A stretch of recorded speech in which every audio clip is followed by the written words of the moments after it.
Terkadang saya itu heran memikirkan mereka. Kenapa ya? Kok mereka itu pelin-pelan, penuh dengan kemunafikan, penuh dengan kesombongan, penuh dengan kengeyelan dan kedustaan.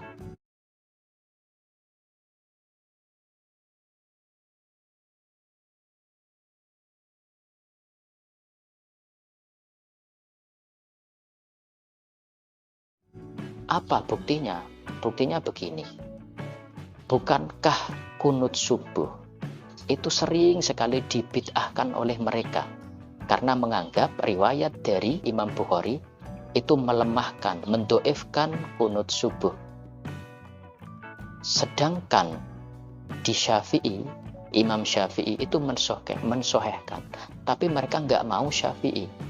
Mereka lebih kepada Imam Bukhari sehingga kunut itu dibid'ahkan. Bukankah ini masih terjadi perbedaan pendapat?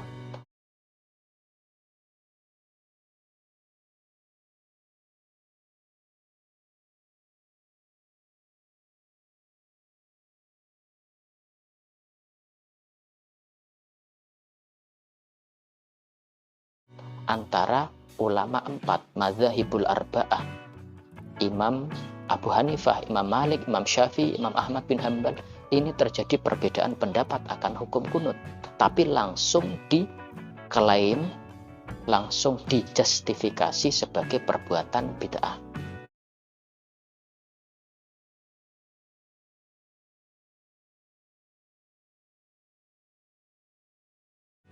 Contoh lagi tahlil, juga seperti itu. Terjadi perbedaan pendapat, itu juga langsung diklaim bid'ah.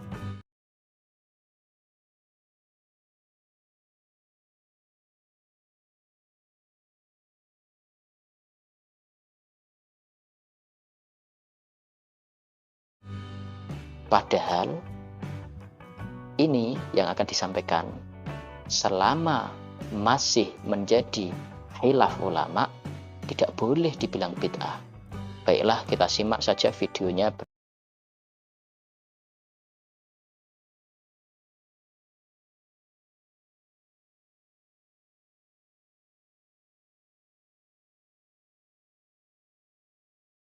Berikut ini. Apakah sholat tasbih itu termasuk bid'ah? Termasuk bid'ah. Konon Rasulullah SAW pernah mengerjakannya pada salah satu rakaat walaupun beliau tidak pernah melakukannya. Menganjurkan pada seorang sahabat meskipun beliau tidak pernah melakukannya. Masalah sholat tasbih ada khilaf di antara para ulama. Jadi saya katakan ikhwan dan akhwat, tidak boleh kita langsung menghukum suatu permasalahan sebagai permasalahan bid'ah kalau ternyata para ulama masih khilaf. Masih khilaf dengan khilaf yang kuat, ada dalil yang mereka perdebatkan.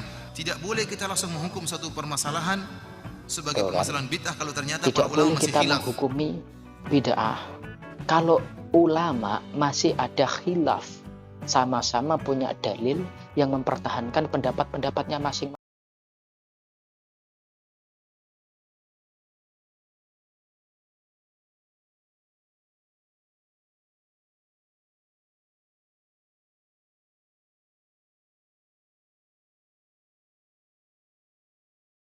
Masing-masing.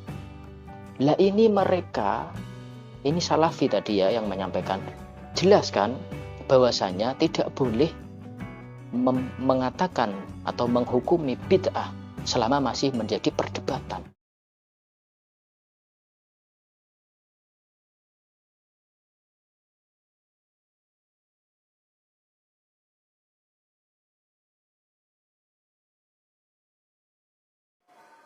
Perselisihan yang bersifat, yang sifatnya apa? Yang harus kita toleransi padanya. Kita hormati mereka. Kapan? Apabila dua-dua pendapat sama-sama berhujah dengan dalil yang sahih dan tata cara pemahamannya sesuai dengan kaidah-kaidah syariat. Maka pada waktu itu kita saling menghormati, tidak boleh saling memaksakan pendapat kita. Makanya masalah-masalah ikhtilaf itu harus dibedakan dan dipilah. Terkadang kan ada orang yang menghadapi perselisihan ulama itu puyeng, Pak, bingung. Ketika bingung tidak berusaha untuk mencari, tapi malah mencetuskan kata-kata yang menunjukkan kebingungan. Contoh misalnya apa? Udah, jangan merasa benar sendiri. Udah, jangan merasa paling benar kamu. Sering mendengar nggak gitu? Sebetulnya ini menunjukkan kebingungan. Dia sedang bingung, mana yang benar gitu loh. Jadi karena saking dia bingung dan dia pun tidak berusaha mencari, dibiarkan dia ngambang begitu. Akhirnya dia mencetuskan, udahlah, nggak usah merasa benar sendiri. Ya. Dan anehnya kemudian dia memaksakan pendapat dia kepada kita. Kamu jangan merasa paling benar. Maka kita jawab lagi, kamu ngomong gitu merasa benar nggak? Hah? Kamu ngomong gitu merasa benar nggak? Ya iyalah, ya udah. Yang namanya merasa benar itu fitrah manusia, Mas. Jangankan Anda, Fir'aun saja merasa dirinya benar.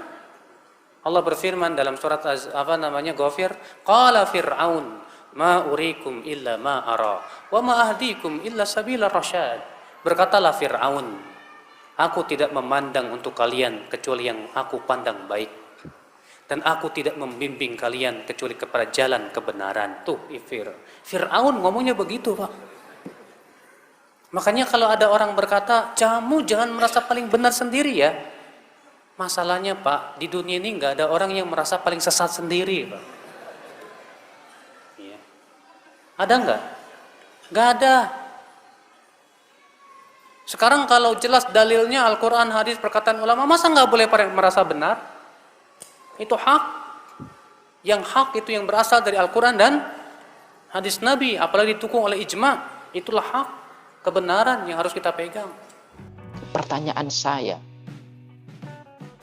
saya, kunut subuh sajalah, ini sebagai contoh, kunut subuh.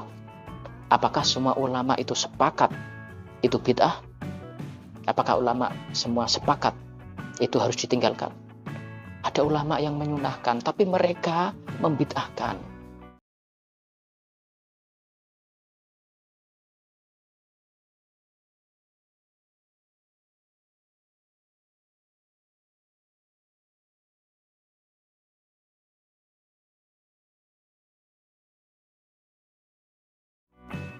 Tahlil sama, mereka yang jadi andalan adalah Imam Syafi'i, padahal dengan pemahaman yang keliru.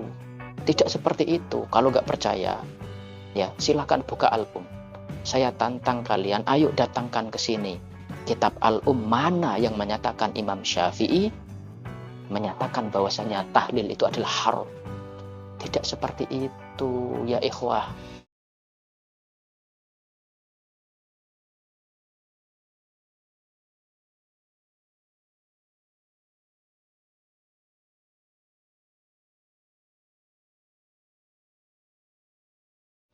Kita fahami betul apa yang disampaikan oleh Syafi'i. Imam Syafi'i, Muhammad bin Idris Asy-Syafi'i rahimahullahu ta'ala adalah orang yang alim. Gak mungkin beliau semena-mena seperti itu. Itu adalah pemahaman kalian yang sepotong-sepotong. Langsung dihukumi jedet, itu haram, bid'ah. Padahal ulama-ulama di kalangan Syafi'i banyak yang menjelaskan. Termasuk Al-Imam Nawawi, Ad-Dimishqi Asy-Syafi'i, dan ulama-ulama yang lainnya. Kalau masih menjadi perdebatan ulama, jangan dibid'ahkan dong.